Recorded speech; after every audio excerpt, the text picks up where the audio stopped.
Irmãos, a paz do Senhor, meu nome é Cláudio Emerick e vou dar continuidade hoje no estudo das parábolas. O estudo da parábola de hoje é do rico e do Lázaro. A parábola se encontra em Lucas, capítulos 16, dos versos 19 ao 31. E meus irmãos, essa é uma parábola muito interessante, ela contém muitos mistérios para nós. Eu vou tentar abordar algum deles aqui com vocês, para depois vocês lerem em casa e continuar o estudo. E também tem algumas coisas que a gente às vezes lê e passa desapercebido, né? Essa parábola, ela fala de um homem muito rico e de um homem muito pobre, numa condição miserável mesmo. E esse homem rico morre e vai para o inferno, e esse homem pobre, ele vai e fica no seio de Abraão, né? O que dá a entender que ele estava descansando no seio de Abraão. E meus irmãos, o primeiro fato aqui interessante dessa parábola é o seguinte: o nome que Jesus deu para esse homem pobre, o nome do rico ele não cita aqui. O nome que ele deu para esse homem pobre, na sua Bíblia provavelmente vai estar Lázaro, mas se você pegar no original, é Elazar. Tem algumas versões que mostram esse nome, traduzido assim, Elazar. Porém, a maioria transliterou para a nossa língua. Agora, o interessante é o seguinte: Elazar, em hebraico, ele significa Deus é minha ajuda, Deus me ajude, Deus me socorra, Deus é meu socorro. E o que é interessante nisso? Porque na cultura hebraica, o nome significa muito para as pessoas, né? Alguns exemplos é Moshe, que significa tirado das águas, Itzak, que significa o quê? Riso, ou ele riu, né? Porque Sara riu quando o anjo disse que ela teria um filho com 90 anos.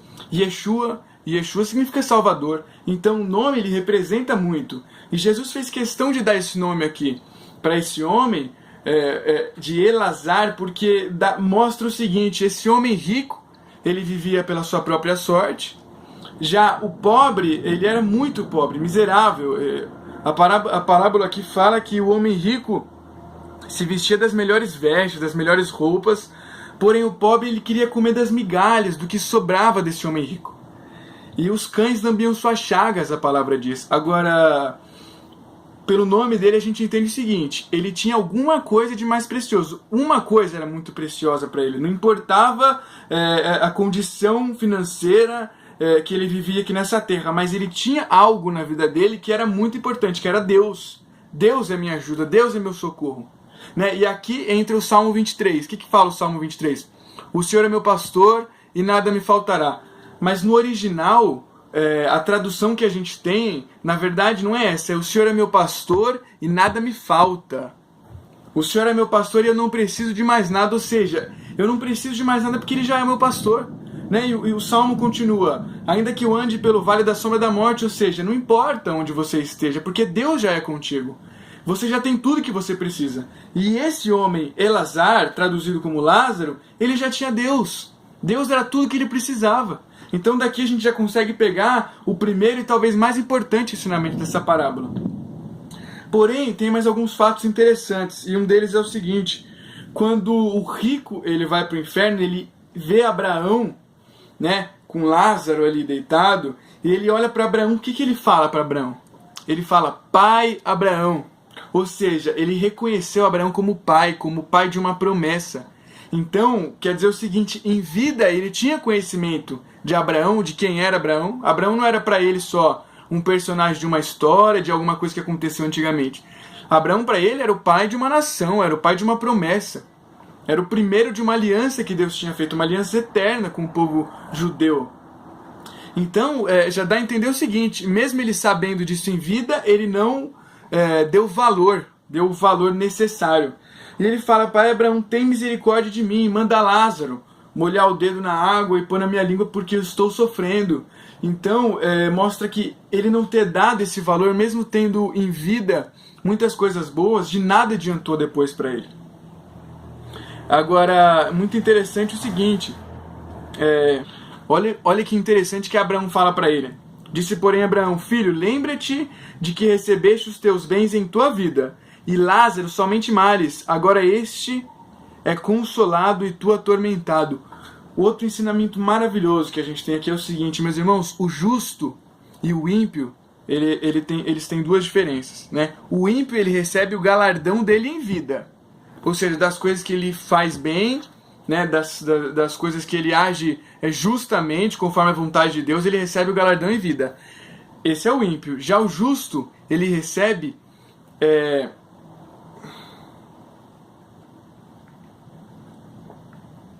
Já o justo, ele recebe a punição dele em vida. Essa é a diferença. O ímpio recebe o galardão em vida. O justo recebe a punição. Por quê? Porque o justo, ele tem um galardão para ele lá na eternidade, com Jesus, com Deus. Jesus falou que a gente ia receber conforme nossos feitos em vida, não falou? Que a gente ia receber conforme os nossos atos de bondade, de misericórdia. Porém, o ímpio não. O ímpio recebe o galardão em vida, porque ele tem alguma coisa preparado para ele já depois. Meus irmãos, de fato, que o que Jesus veio pregar para nós aqui nessa vida é de que não era essa vida que ele estava pregando. Esse era o ponto principal da mensagem de Jesus. Ele veio anunciar um reino. E a gente tem que se preocupar com esse reino. É por isso que a mensagem de Cristo não tem nada a ver com o evangelho da prosperidade. Isso não é bíblico. A mensagem de Cristo não tem nada a ver com o evangelho da cura. Porque Jesus não veio pregar cura, de fato. Muito menos prosperidade. Ele veio pregar outra vida, um reino eterno. E que já era chegado. Esse é um ponto interessante. Por que já era chegado? Porque a gente já pode começar a viver esse reino em terra. E, aliás, essa é a função do servo do Senhor da igreja, começar a viver esse reino nessa vida, levar esse reino para as pessoas, transmitir esse reino. Então, o que Jesus prega e o que ele está falando nessa parábola é o seguinte: não adianta você ter tudo nessa vida se você não tiver Deus. Deus, o Senhor, ele tem que ser o seu tudo. Ele tem que ser a única coisa que você tem que buscar dia e noite, ele tem que ser o objetivo da sua vida. É isso que Jesus está falando aqui. E mais pra frente, a última coisa que eu quero deixar para vocês aqui é o seguinte: quando o rico pede para Abraão para ele voltar, para que o rico pudesse pregar para os seus irmãos, para que eles não caíssem no mesmo erro que ele caiu, e que de fato os irmãos dele já estavam caindo, porque provavelmente eram ricos também, ele pede para Abraão para ele voltar, para ele poder pregar. Olha o que Abraão fala: tem Moisés e os profetas, ouçam-nos.